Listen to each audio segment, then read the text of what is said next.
Ayan, magandang hapon po mga kapatid na guro. Ako si Benjo Basas ng Teachers Dignity Coalition.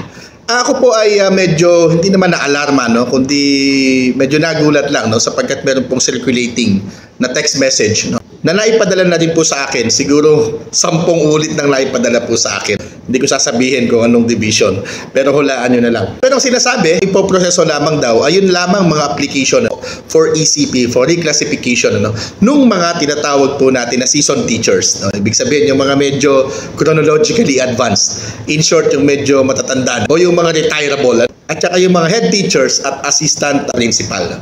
Wala pong ganun. No? Wala pong ganun. Pero bago yan, babatiin ko po muna yung mga kapatid do natin dyan sa Turod Integrated School, dyan po sa Reyna Mercedes District, dyan po sa SDO Isabela. Nakarating na po ako dyan sa Reyna Mercedes. Siguro more than a decade ago, nag-speaker po ako dyan sa isang eskwelahan, dyan sa Reyna Mercedes. Ang audience ay yung mga district teachers. Kaya shout out po sa Turod Integrated School, dyan po sa Reyna Mercedes. Lalong-lalo na kay Ma'am Jovelyn Guillermo. Ayan, sana magkita-kita po tayo muli. Well, balikan ko lamang yung binabanggit ko po. Wala pong gayon. Hindi po nire-restrict yung submission ng ating mga teachers, anuman ang kanyang edad. Otherwise, that would be discriminatory.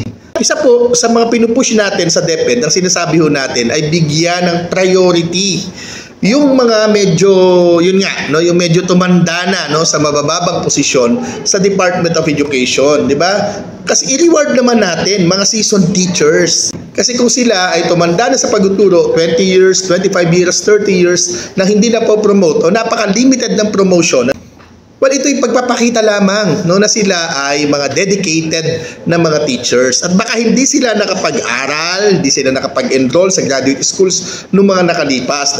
At mga seminars, hindi sila nakaka-attend. So, isang dahilan po nito. Dahil sila ay nakasubsob, sila ay dedicated masyado doon sa kanilang pagtuturo. So, dapat i-reward natin. But it doesn't mean po na hindi na pwede na magpasa yung mga hindi matatanda o yung hindi head teacher o yung hindi assistant principal. Hindi rin tama yung standpoint kung ganun po ang ating ipatutupad. Tandaan po natin, ECP policy, diba? Yung DepEd Order number 24, Series of 2025, at yung amendment, yung DepEd Order number 34, Series of 2025, yung refinement na sinasabi. Wala pong gayon.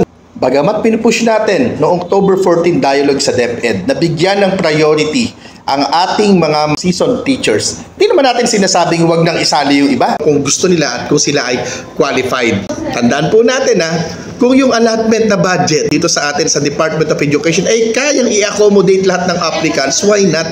Isa po sa major recommendations natin sa DepEd, pondohan lahat ng mga aplikante na makakwalify. Basta qualified, pondohan. Ngayon po hindi ganun kasi yung mangyayari ngayon. Lalo na ngayon, first year of implementation po niyan. Ito ay magbabase lamang doon sa availability ng pondo. Kaya kung magkakaganon man po, inuna yung mga medyo may edad na, maunawaan naman po natin siya.